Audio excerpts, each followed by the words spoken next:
Close your eyes for a second. Are they closed? Good. Now imagine, it's 2006. You've got a can of Vault in your hand. You're playing AFI's December Underground on your CD player. You're sitting at your computer, and it's time to boot up.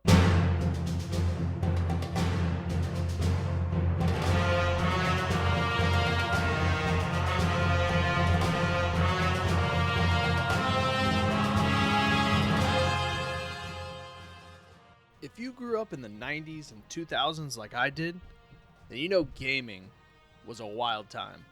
There were no DLCs, no constantly online, no microtransactions. You had to knock out your phone just to use the internet.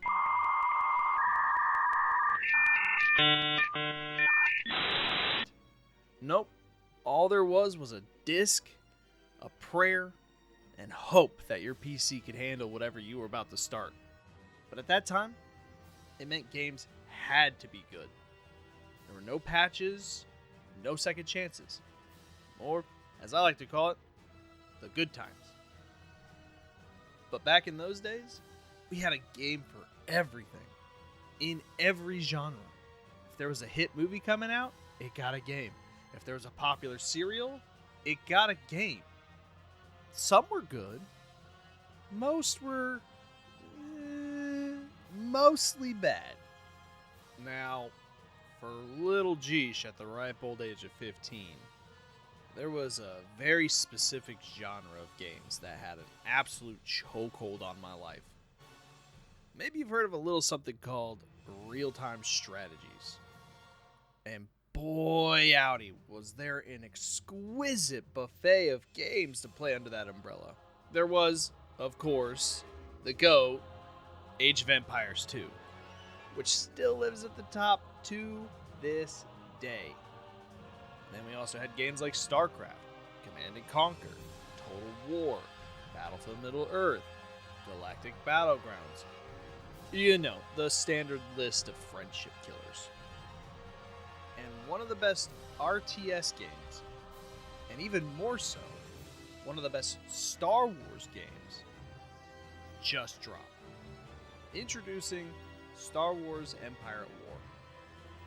For those of you that are hearing this name for the first time, Empire at War is a bit of a hybrid real-time strategy game that's played over a large-scale campaign where you command your forces of a faction of your choosing in the Star Wars universe and move them around the map like pieces on a chessboard. But then you also play each individual battle. Like most games, your victory objectives are dependent on the side you choose, but for me, it's always total domination. So, why are we talking about this game? Because it's good. And I dare even say it's a dang near perfect game. For its time. See, Empire at War isn't focused on a skirmish match and then it's over. It focuses on the war. You know, a star war across the stars. And it did it all. Big galaxy maps, space combat, ground combat, and a veritable cornucopia of units. Super Star Destroyers, AT-ATs, Mando tanks, Rancors, hero units, the freaking Eclipse Star Destroyer. But that was it. It was one and done. No sequel. No remakes. All we got was an expansion to add a third faction, and it was done. And I like to think that there's a lot of Star Wars fans out there starving for a new strategy game. Yeah, I'll admit it's a lot of fun being a Jedi and fighting the Inquisitors, or being a stormtrooper blasting through Jabba's palace. But in Empire at War, you are Thrawn. You are Akbar. You are Palpatine. Entire fleets and platoons are at your command, ready to dominate or lay waste to the galaxy.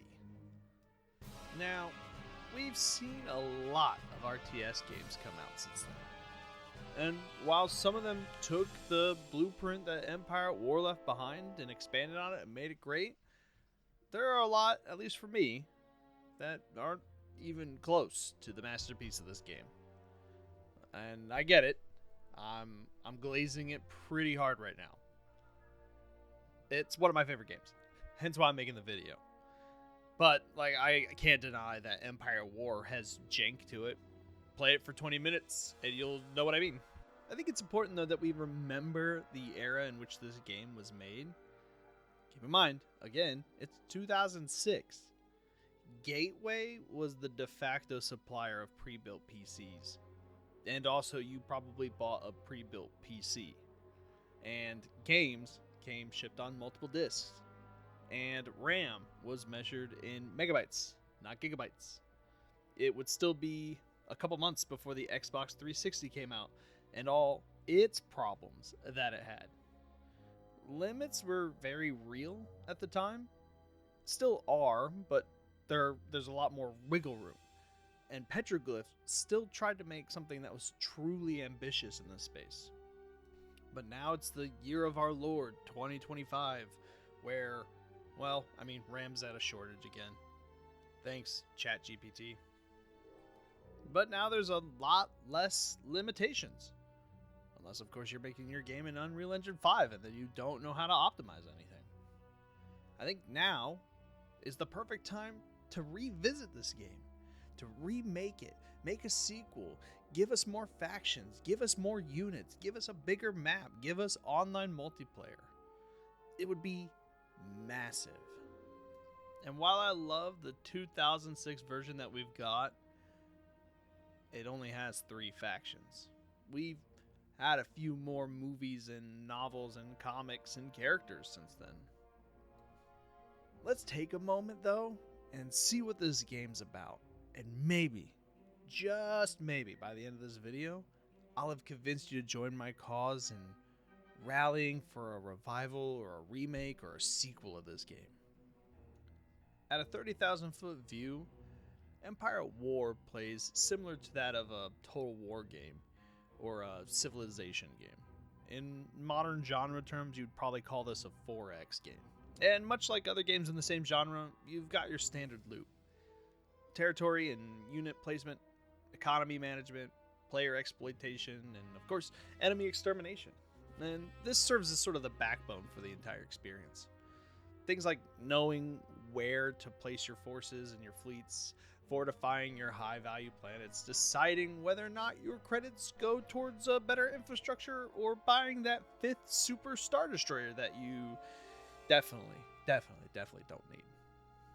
But that ebb and flow, the income versus military upkeep, the expansion versus defense, while a core feature for most strategy games, Empire at War makes it feel different because it's happening in real time. You've got a big galaxy, everybody's moving their parts all together. It's not turn-based like Civilization. You might have your eyes set on the Kuwait system so that you can start building bigger and better capital ships, and you're amassing this giant fleet getting ready to take down their space station, and BAM! The Rebel Alliance is on your back door, and now you've got decisions to make. Do you push forward, gambling your star systems on the hopes that you might acquire a new shipyard? Or do you back off, fortify your position, and hope to fight another day? Now, I know what you're thinking. Cool. So it's Civilization, but in space. Neat. And you would be so wrong.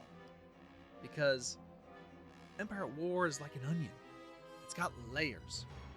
And much like an onion, this game will make you cry. Especially when you lose the aforementioned 5th Star Destroyer that you built and all those credits are gone. Because some plucky rebel pilots took some fighters and blew it up. Looking at you, Squadrons. See, most games like Civ heavily focus, or exclusively focus, on that high-level mechanic, right? It usually devolves into a numbers versus number aspect with a little bit of rock, paper, scissors sprinkled in there. And while a lot of that still applies here, there's a little bit more depth. when you're finally ready to battle and you send that fleet or your invasion force to an enemy planet to try and conquer it for yourself, suddenly the game changes. You switch from that civilization feel to more of an Age of Empires, where you jump into a skirmish and you can control each individual unit and their movement and attacks and play that out in real time. This gives you control over the battlefield, and so while certain units might have an advantage over others, a sound strategy, despite maybe having a smaller fleet, could eke out a victory. This right here, this controlling of the units in battle, is what sets it apart from other games in the same genre. But this is where the limitations really start to show. Petroglyph set out to make something ambitious, and they did. A hybrid RTS that gives both Civilization and Age of Empires. And it does so much. The battles are cool to watch. The graphics aren't the worst. The scale is big. It even has a cinematic camera mode. But because of those limitations, there can only be so much content. And that's why we only get 3 factions. And while I greatly appreciate that these 3 factions are rich with unit diversity and have unique playstyles, I would love to see more from different Star Wars eras to be explored. And I know fans of this game feel the same way, because since the release of this game, the modding community has been hard at work. If you go into the Steam Workshop right now, you will see a wide array of different mods, ranging from the Clone Wars to the Dark Jedi trilogy to the Old Republic, and even a complete overhaul of remaking the game. So, what's the point of all this? Because it's time. It's time to bring Empire at War into the modern age. Game engines have evolved, hardware has evolved, studios are bigger, budgets are bigger, and there's a clear hunger for a game like this. It doesn't matter if it's EA, Respawn, or if Petroglyph comes back from the dead. Use the 2006 version of this game as a blueprint. Make it bigger, make it grander, more eras, more factions, a full campaign with campaign missions. At the moment for me, the closest comparison is Stellaris. And Stellaris is great. I have put a lot of time into it. But it's not Star Wars. Launching a capital ship or a Corvette that doesn't look like anything just doesn't hit the same. It's not the Executor. It's not the Devastator. It's not the Home One. It's not the Chimera. The fighters aren't TIE fighters. They're not X-Wings. The bombers are not TIE bombers. They're not Y-Wings. That familiarity matters. And yeah, there are mods. But again, the mods aren't official. They're passion projects. And I shouldn't have to rely on somebody else's work in hopes that I get Star Wars content. Now listen, those are just my thoughts though. Let me know what you think in the comments. Do you agree? Do you disagree? Do you want a new game? Do you think I'm stupid? Doesn't matter.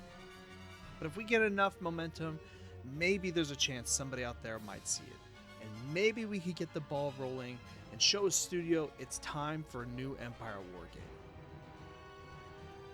If you want to see more videos like this, or are looking for more Star Wars content, consider subscribing, as I will be dropping more videos like this in the future.